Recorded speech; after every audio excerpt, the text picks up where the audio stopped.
અવાજ સાંભળીને જ તમને ખબર પડી જશે કે આપણા ભજીયા કેટલા ક્રિસ્પી બન્યા છે. આજે હું તમારી સાથે શેર કરવાની છું કોઈ પણ વ્રત ઉપવાસમાં બનાવીને ઉપયોગમાં લઈ શકાય એવા ફરાળી ભજીયાની રેસીપી. બહારથી એકદમ ક્રિસ્પી અને અંદરથી પોચા એવા ભજીયા કોઈ પણ જાતની પૂર્વ તૈયારી વગર તમે ફક્ત 10 જ મિનિટની અંદર બનાવીને તૈયાર કરી શકો છો. એટલે વ્રત ઉપવાસની અંદર તમે રેગ્યુલર ફરાળ બનાવીને જો કંટાળ્યા હોય તો એકવાર આ ફરાળી ભજીયા ચોક્કસ ટ્રાય કરવા જેવા છે. હેલો ફ્રેન્ડ્સ, હું છું હેતલ. કિચન ક્રાફ્ટમાં તમારા બધાનું હાર્દિક સ્વાગત છે. તો ચલો આજની મજેદાર રેસીપી બનાવવાનું શરૂ કરીએ. ફરાળી ભજીયા તૈયાર કરવા માટે અત્યારે મેં 2 નંગ બટાકા લીધા છે. વજનમાં જોઈએ તો લગભગ 400 થી 450 ગ્રામ જેટલા છે. અને આટલી ક્વોન્ટિટીમાંથી મેં જે સાઈઝના ભજીયા તૈયાર કર્યા છે એ લગભગ તમે 30 થી 35 નંગ જેટલા બનાવી શકો છો. આમાં આપણે બટાકા બાફવાની કોઈ જરૂર નથી. તો ઇન્સ્ટન્ટલી તમારે કંઈક ફરાળ બનાવવું હોય, કોઈ ગેસ્ટ આવ્યા હોય અથવા તો અચાનકથી જ કંઈક ચટપટું ખાવું હોય ફરાળની અંદર, તો તમે આ ભજીયા ચોક્કસ ટ્રાય કરી શકો છો. તો બટાકાની આપણે છાલ કાઢી લેવાની છે અને છાલ કાઢ્યા પછી આપણે એને પાણીમાં રાખવાના છે અને એને આપણે છીણી લઈશું. હવે અહીંયા આગળ મેં ફક્ત બટાકાનો ઉપયોગ કર્યો છે. તમે જો શિવરાત્રી પર બનાવવા માંગતા હો તો તમે બટાકાની સાથે શક્કરિયા પણ એડ કરી શકો છો. શક્કરિયા પણ આપણે છાલ કાઢી અને કાચા લેવાના અને એને પણ ખમણી લેવાના છે. અને આપણું જે ખમણ છે ને બહુ ના વધારે મોટું હોવું જોઈએ, ના વધારે એકદમ ઝીણું હોવું જોઈએ. અને જ્યારે પણ તમે એને ખમણો તો આપણું જે ખમણ છે એ લાંબુ લચ્છા ટાઈપનું બનવું જોઈએ. હવે પાણીમાં જ આપણે એને ખમણવાનું અને પછી આ પાણીની અંદર તમે જે વ્હાઈટ વ્હાઈટ કલર જોઈ શકો છો એ છે સ્ટાર્ચ, તો એ કાઢી લેવાનો છે. તો 2 થી 3 વાર તમે પાણી બદલશો ને એટલે એકદમ સરસ ચોખ્ખું પાણી આવી જશે અને જે એક્સ્ટ્રા જે પણ સ્ટાર્ચ હશે ને બધો જ નીકળી જશે. હા, તમે જો જે લાલ બટાકા આવે છે ને એનો ઉપયોગ કરશો તો પછી તમારે આવું કરવાની જરૂર નહીં પડે. પણ જો લાલ બટાકા ન હોય, રેગ્યુલર બટાકા હોય તો તમે આ પ્રમાણે પણ કરી શકો છો. તો 3 થી 4 વાર તમારે પાણી બદલી અને એને ધોઈ લેવાનું એટલે એક્સ્ટ્રા જે પણ સ્ટાર્ચ હશે ને બધો જ નીકળી જશે. અને તમે જોઈ શકો છો કે મેં જે ખમણ તૈયાર કર્યું છે ને જે લચ્છા છે એકદમ જ સરસ લાંબા છે. તો 3 થી 4 વાર પાણીથી ધોઈ લીધા પછી આપણે એને નિતારી લેવાનું છે. બધું જ પાણી એની અંદરથી એકદમ સરસ રીતે નીતરી જવું જોઈએ. નહીંતર શું થશે કે આપણે ભજીયા બનાવવા માટે જ્યારે ખીરું તૈયાર કરીશું ને તો પાણી જો વધારે રહ્યું હશે ને તો એની અંદર મોઇશ્ચર વધારે આવશે. તો આ રીતે ચાળણીમાં નિતારી લેવાનું અને પછી તમારે જો કપડા પર બી એને પોળું કરી દેવું હોય ને તો પણ કરી શકાય અથવા ચાળણીમાં ઊભું નિતારી લેવાનું. તો એક્સ્ટ્રા બધું જ પાણી એનું નીતરી ગયું છે. તો હવે આપણે એને એક બાઉલમાં કાઢી દઈશું. અને બીજી વાત, જ્યારે પણ તમારે આ ભજીયા તૈયાર કરવા હોય ને ત્યારે જ આ રીતે ખમણ તૈયાર કરી એમાં મસાલો મિક્સ કરી તરત જ ભજીયા તૈયાર કરવાના. જો તમે રાખી મૂકશો ને તો તમારું ખીરું એસરશે એટલે કે ઢીલું થશે. અહીંયા આગળ મેં અડધો કપ શેકેલા સિંગદાણાને એકદમ ગ્રાઇન્ડ કરી લીધા છે મિક્સર જારની અંદર, એ એડ કર્યા છે. 1 ટેબલ સ્પૂન અહીંયા આપણે તલ નાખવાના છે. 1 ટીસ્પૂન ખાંડ નાખીશું. તમને ન ગમતી હોય મીઠાશ તો સ્કીપ કરી શકાય. સ્વાદ મુજબનું મીઠું એડ કરવાનું છે તો મેં અહીંયા 1 ટીસ્પૂન જેટલું મીઠું એડ કર્યું છે એની અંદર.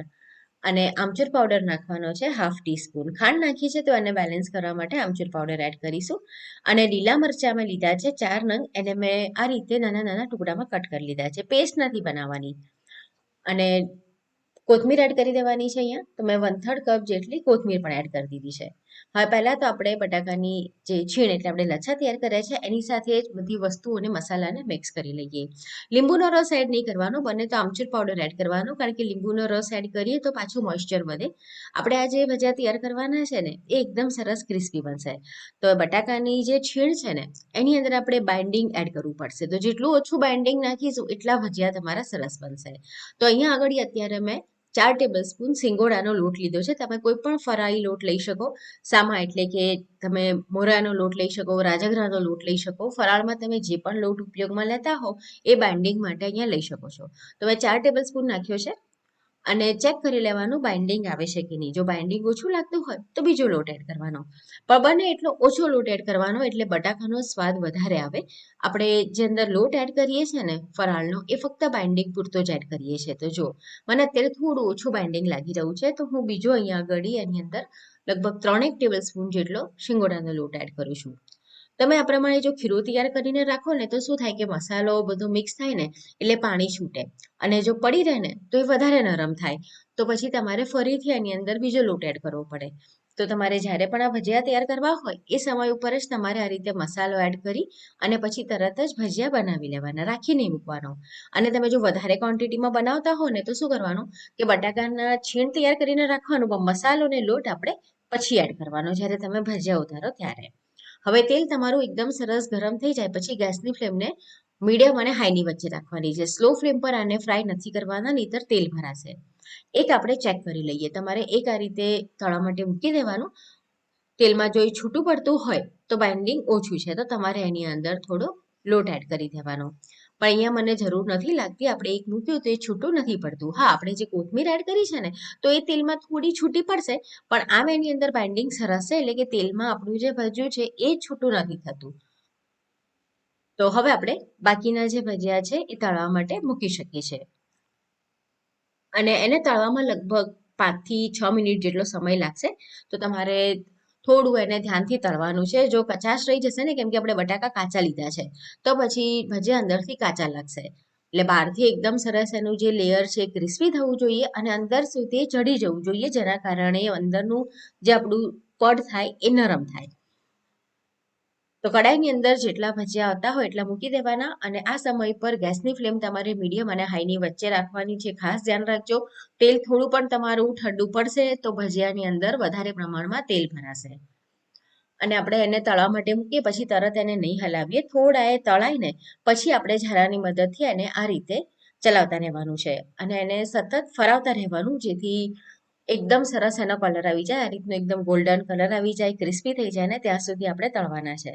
તો એકદમ સરસ આપણા ફરાળી ભજીયા તૈયાર છે. તમે જોયું ને કે ફક્ત 10 થી 15 જ મિનિટની અંદર તમે કોઈ પણ જાતની પૂર્વ તૈયારી વગર આ ભજીયા બનાવી શકો. તો અચાનકથી મહેમાન આવી જાય અને વ્રત ઉપવાસ હોય ત્યારે પણ તમે આ બનાવી શકો, અથવા તો તમારે રેગ્યુલર ફરાળ તમે ખાઈને કંટાળ્યા હોય ત્યારે પણ તમે આ વેરાયટી ચોક્કસ ટ્રાય કરી શકો છો. તો જો અવાજ કેટલો સરસ છે. તો જ્યારે પણ વ્રત ઉપવાસ હોય તો એકવાર આ ફરાળી ભજીયાની રેસીપી તમે ચોક્કસથી ટ્રાય કરજો. રેસીપી પસંદ આવી હોય તો વિડીયોને લાઇક કરી તમારા ફ્રેન્ડ્સ અને ફેમિલીની સાથે એને જરૂરથી શેર કરો. અને આવી નવી રેસીપી જોવા માટે કિચન ક્રાફ્ટ ચેનલ સબસ્ક્રાઇબ ના કરી હોય તો જરૂરથી કરો.